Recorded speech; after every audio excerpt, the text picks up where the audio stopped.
Welcome to the 11th lecture in this series. We have finished two modules. The first one was basic introduction and characterization of the soils. The second module we looked at was the hydraulics of soils or permeability.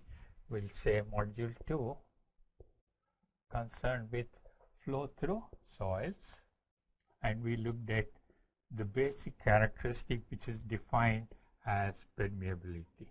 We looked at methods of determining permeability in the laboratory by the falling head and the constant head permeameters. We also looked at how they can be estimated based on void ratio, grain size, or in case of fine grained soil, we looked at how we can estimate based on void ratio, plasticity index, and clay fraction. We also looked at how we can estimate permeability in the field using pumping tests and infiltration tests.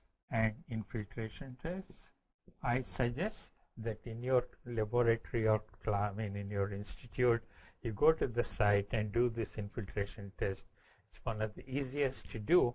All you have to do is dig a pit, pour water, and either maintain it constant or see what is the rate of fall.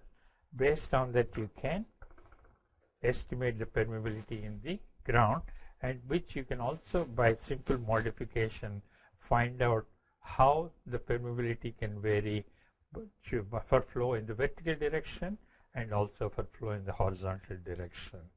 The two values may not be the same. Kv may not be equal to Kh. The horizontal coefficient of permeability is different from the vertical coefficient of permeability. It's a very simple way of doing it, and you should be able to determine very easily.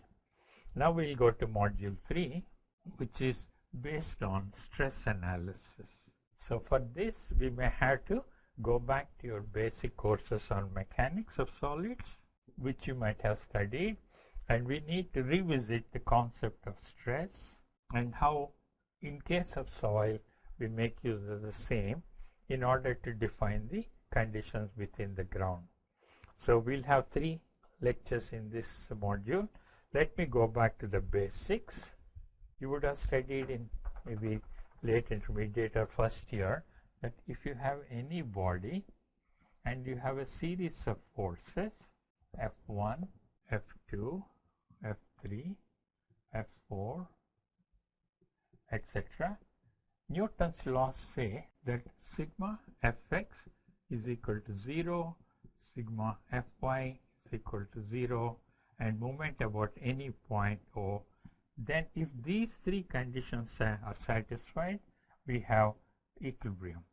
So for this, let us say you define x-axis horizontal, y-axis vertical, and you take any point O about which you can take all the moments of the forces acting on the body.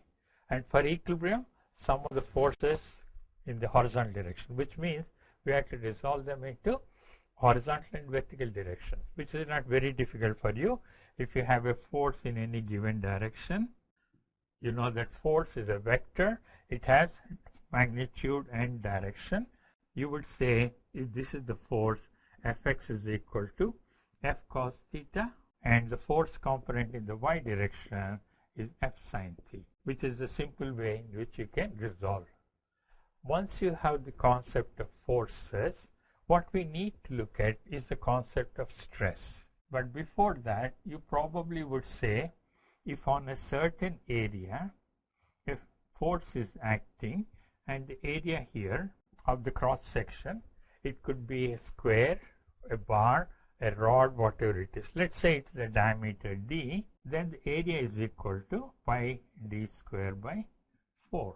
Then we can say the pressure or average stress is equal to F by A. Please remember, we say it is average stress, but the force may not be acting uniformly.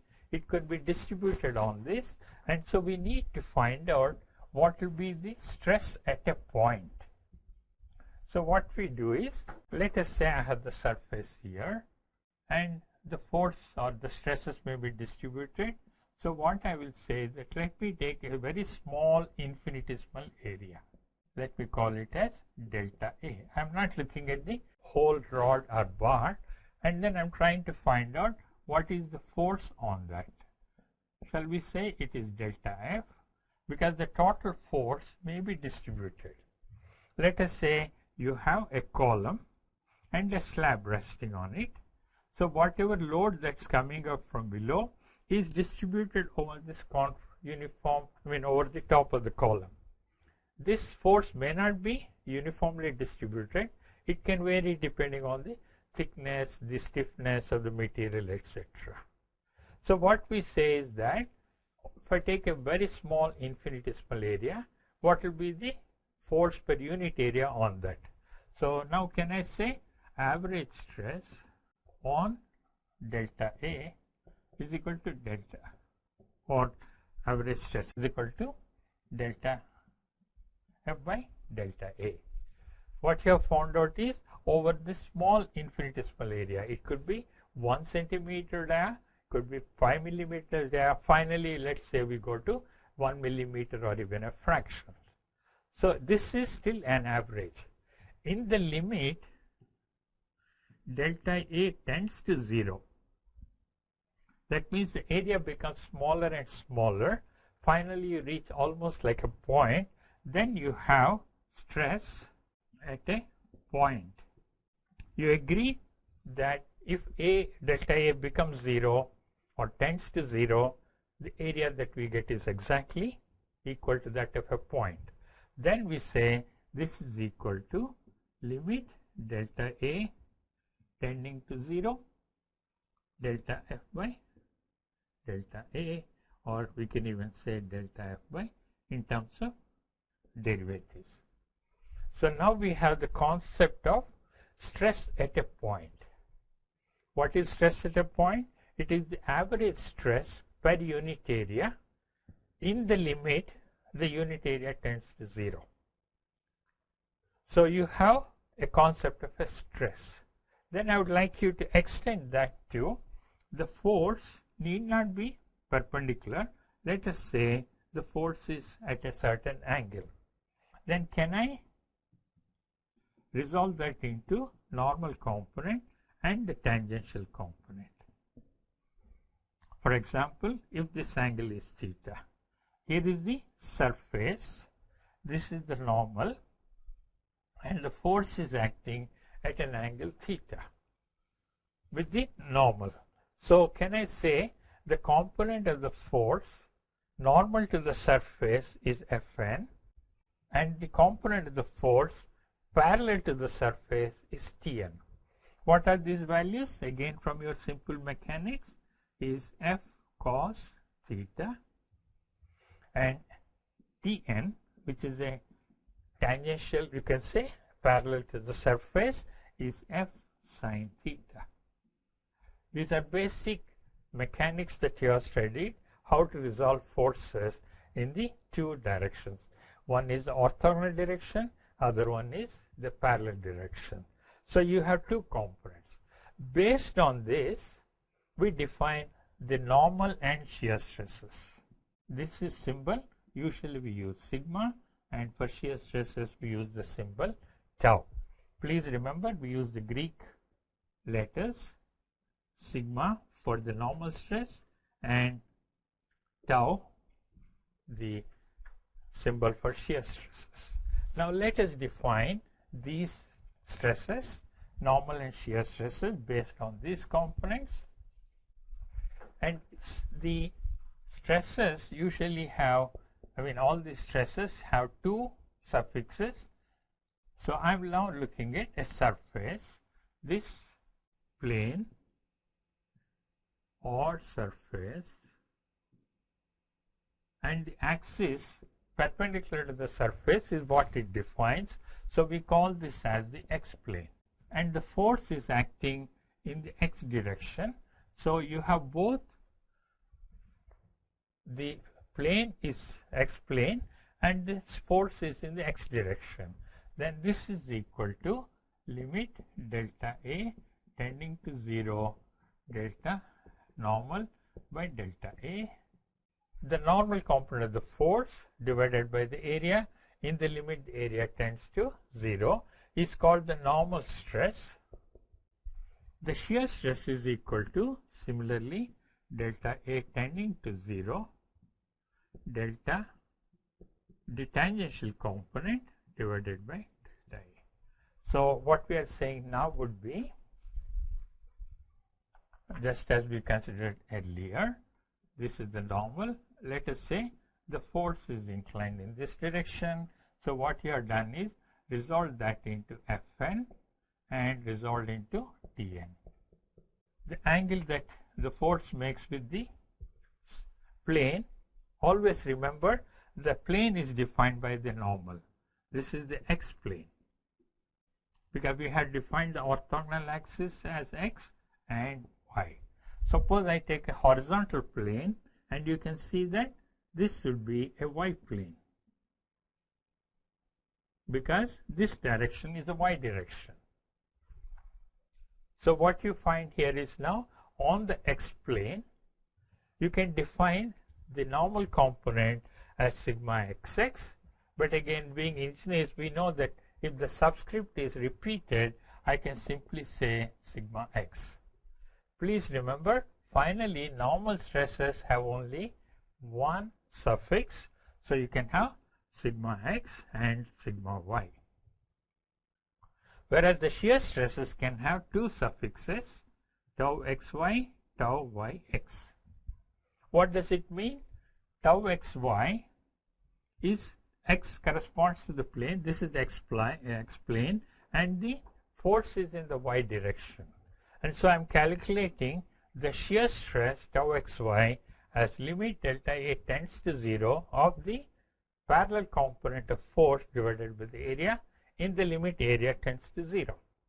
That, so when you say tau, it immediately tells you the stress is along the plane, along the surface, and the surface is defined by the first suffix x, and the second suffix y tells you the direction of the stress or the force acting on that.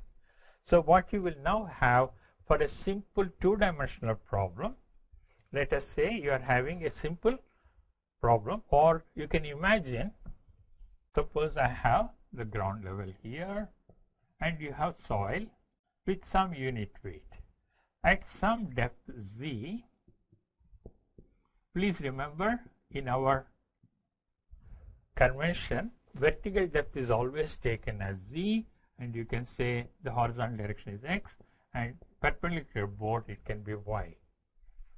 What you would like to know is this: at some depth there is a point A, what will be the state of stress? We would like to define what will be the stresses at various points or in various directions.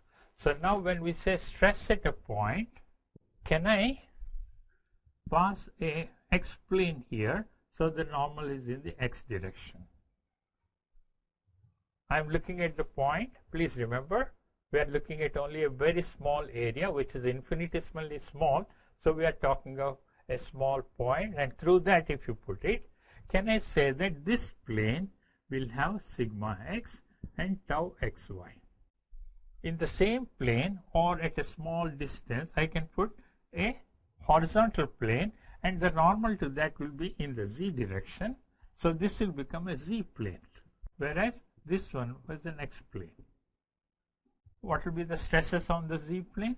Sigma z and tau zx. I should say xz here. So what we say is that, let me visualize a very small square of infinitesimal size. Please note that earlier I just took a simple Cartesian system, x and y, but in geotechnical engineering we look at x and z, because z is the vertical axis going downward and x is the horizontal axis, and y becomes the direction perpendicular board. So if I now imagine a small element there at point A, can I now show sigma x, sigma z, tau xy, tau zx, tau xy and tau zx. So I can now say that if I can imagine a positive plane with a normal to the right or another negative x plane with a normal to the left, similarly a z plane, positive z plane with normal downward or another z plane parallel or passing through the point with a normal upward, I get this infinitesimal element. Please remember it has no dimensions, very, very small. So it's not 0.1 millimeter, maybe not 1 millimeter or 10 to the power minus 6 millimeter. Then the state of stress is defined by these stresses. You can also prove very easily by simple Newton's law.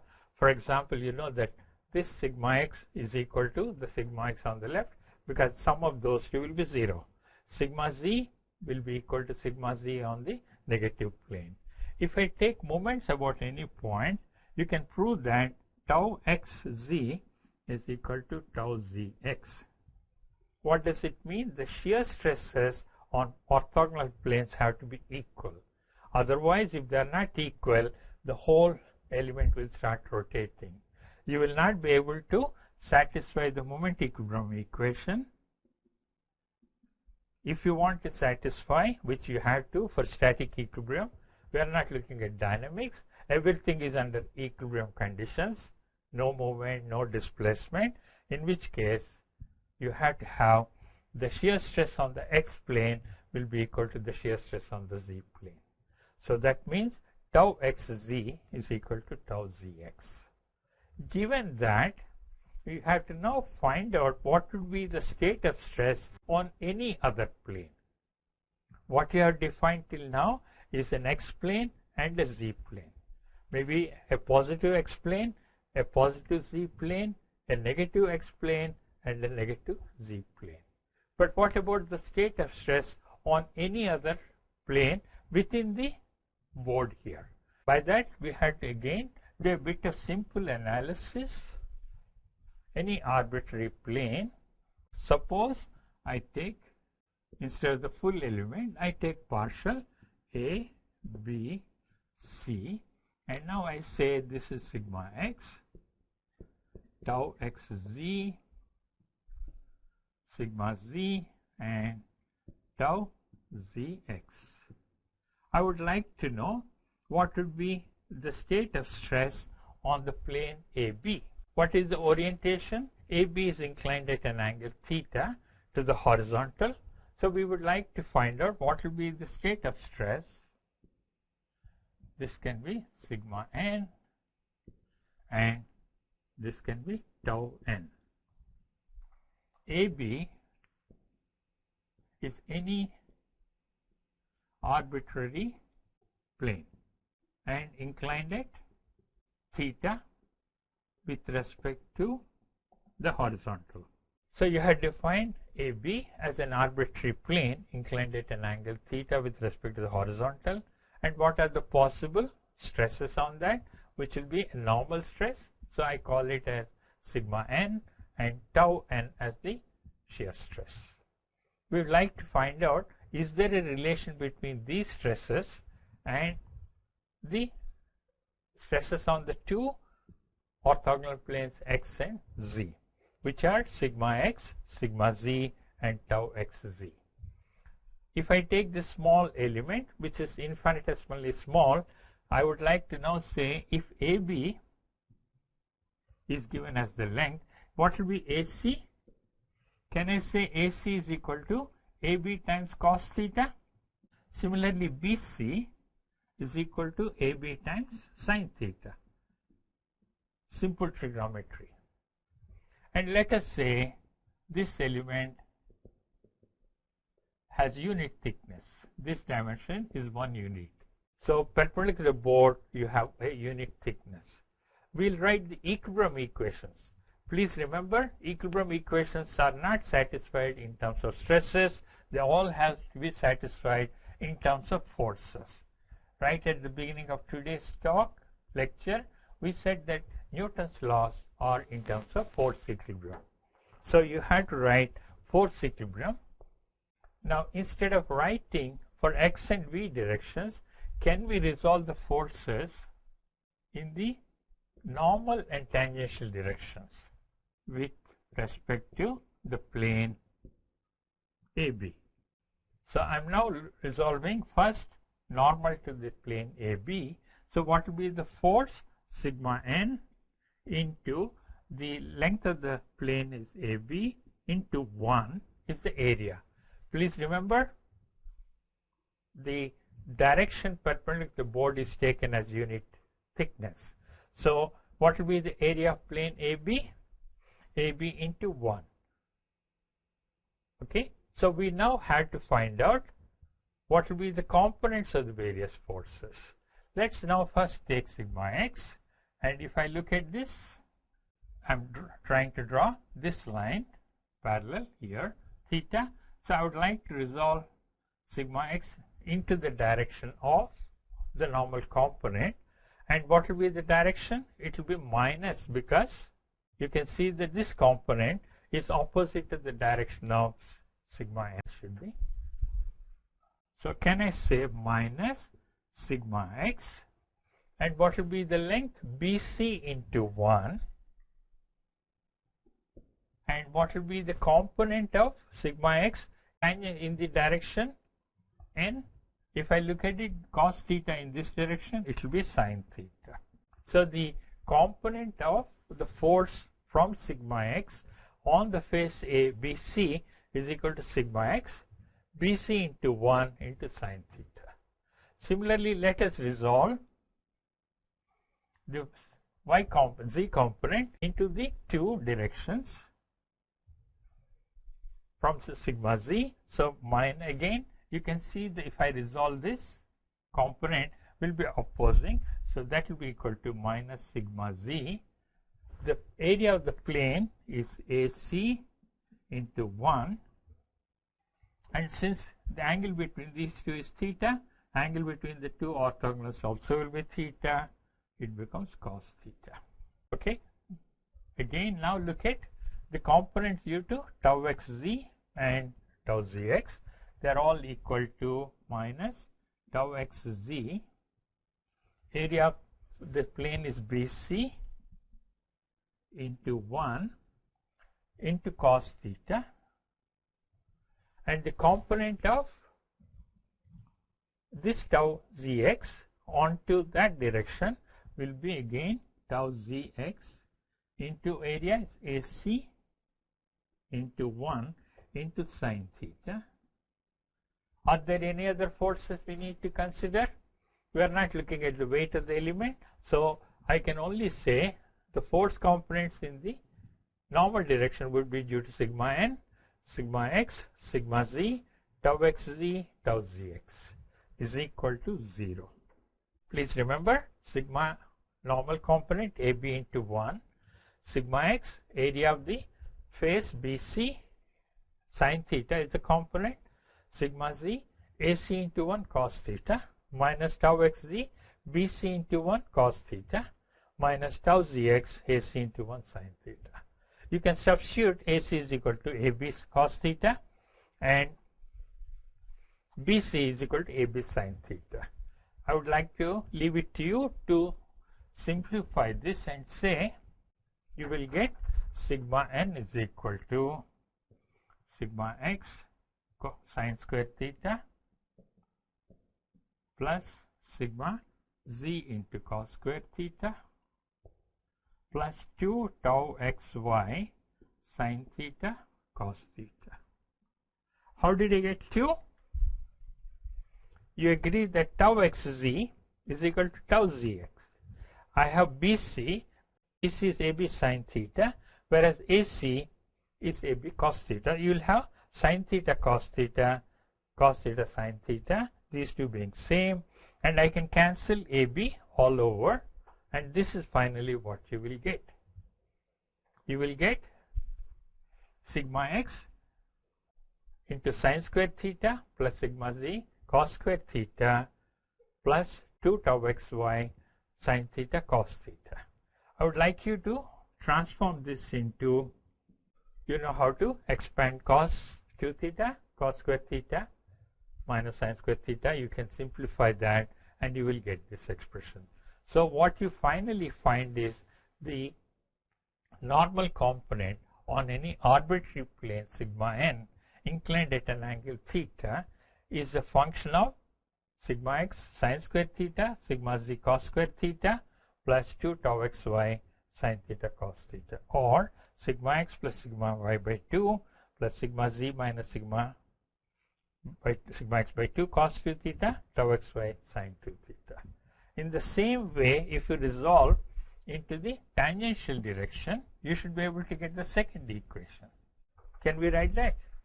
Tau n is the stress. It's acting on the plane AB into 1. Now let's resolve sigma x. Now if I resolve sigma x, it will be in the same direction as sigma tau n. So it will become plus sigma x into BC into 1 cos theta. What about the component here? This should be, when I take the component in the tangential direction for sigma z, it will be minus sigma z into AC into 1 sin theta. And similarly, you can write this too. This should be minus tau xz BC into 1 sin theta. And what will be the component of this? This should be in the same direction. So plus tau zx AC into 1 cos theta is equal to 0. Again, we do exactly the same as what we have done earlier. That is, we resolve the forces along the plane AB. And we looked at the force components parallel to the plane and resolve them from all the stresses. And if you simplify this, we will get another equation similar to what you have written earlier, which will be tau n is equal to, I'm not going through the steps, you will get tau n is equal to 2 sigma z minus sigma x by 2 sin 2 theta minus tau xz cos 2 theta. So what you have found out is you can resolve a set of stresses on two orthogonal planes onto any other plane. Once you do that, can I say, is it possible that the shear stress on any plane can be 0? Is shear stress on any plane tau n is equal to 0? If I do that, I get a very simple expression, sin 2 theta, I'm just equating this to 0, by cos 2 theta is equal to tan 2 theta is equal to 2 tau xz by sigma z minus sigma x. In fact, there are two planes which are, if you look at this, tan 2 theta, any number you give, you can get two roots. So you find that there could be two planes on which shear stresses can be 0. And given the numerical values, you can easily calculate what is 2 theta. So what we try to do is substitute that back into this equation, and then you will get what you call the principal stresses in this equation. That is the normal stress equation. I can substitute for sin 2 theta cos 2 theta because I know tan 2 theta. If you do that, you will get sigma 1 or sigma 3. The two principal stresses are equal to sigma x plus sigma z by 2 plus sigma or minus sigma z minus sigma x by 2. I should write it as whole square plus tau x z whole square.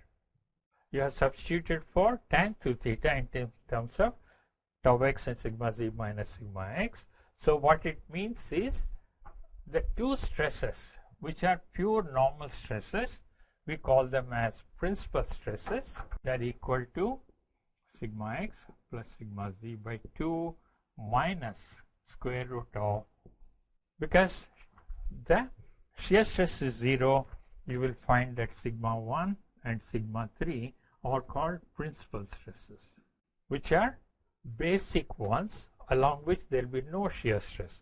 It is one of the best, simplest ways of describing the state of stress in the ground.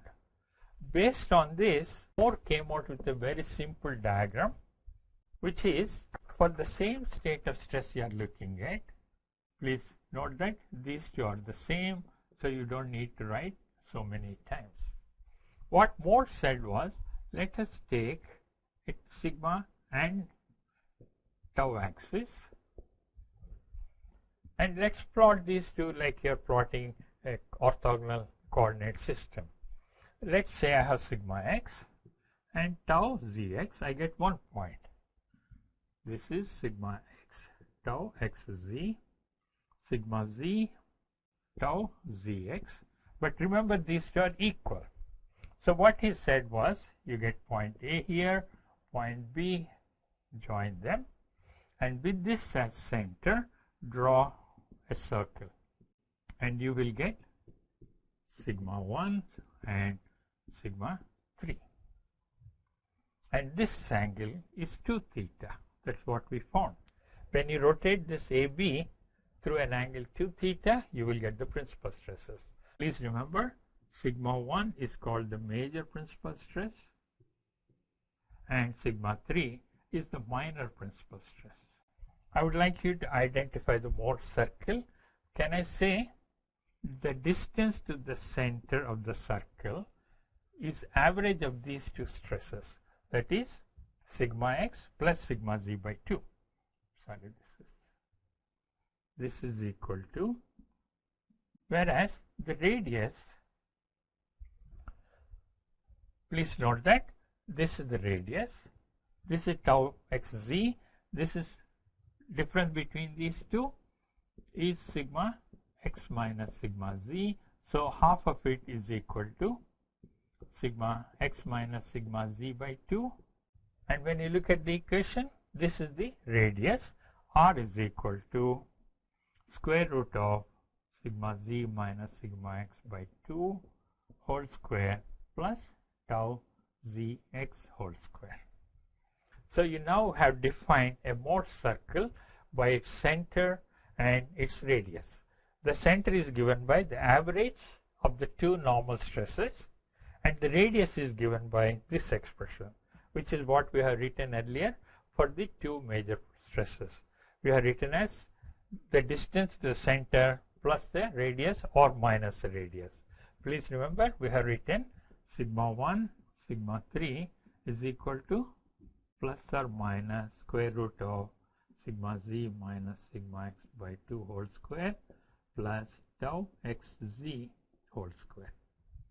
So this is what you get as a Mohr circle. And what it's characterizing? Center and the radius. The extreme right point on the sigma axis is called the major principal stress. Extreme left point on the normal stress axis called sigma 3 minor principal stress. What about this point or this point? You find that the shear stress is the maximum. So corresponding to this, tau max is equal to the same, the radius. So it is equal to sigma z minus sigma x by 2 whole square plus tau zx whole square. There will be 2 points corresponding to the top of the circle and the bottom of the circle. The magnitudes are the same. Only thing is, one is in the positive direction, the other is in the negative direction. So if I have, these are the principal stress directions. I take a normal direction 45 degrees and I'll find that the shear stresses will be 2 orthogonal directions. And what is the angle between the two? This angle is 90, because everything in Mohr circle is twice the real one. This real angle would be 45 degrees. Between these two would be 45 degrees or pi by 4. One more point before we close this would be just to identify, instead of drawing the whole circle, can I simply represent Mohr circle with a point? If I say A and B, point A is given by sigma x plus sigma z by 2, or you can even say sigma 1 plus sigma 3 by 2, and the distance AB is equal to radius. It will be equal to sigma 1 minus sigma 3 by 2. It's also equal to sigma z minus sigma x by 2 whole square plus tau xz whole square. So if I take one point here, what are the coordinates of that point? The x coordinate is sigma 1 plus sigma 3 by 2. Sometimes we say, for simplicity, this is P, and this sigma 1 minus sigma 3 by 2, we call it as Q. So now we have a concept of Mohr circle, and this point is called stress point. Instead of drawing a full circle, if I give you a point in the sigma tau plane, this point B, the coordinates of that give me the center and the radius of the Mohr circle. So this is the simplest concept that you can have of the stress point.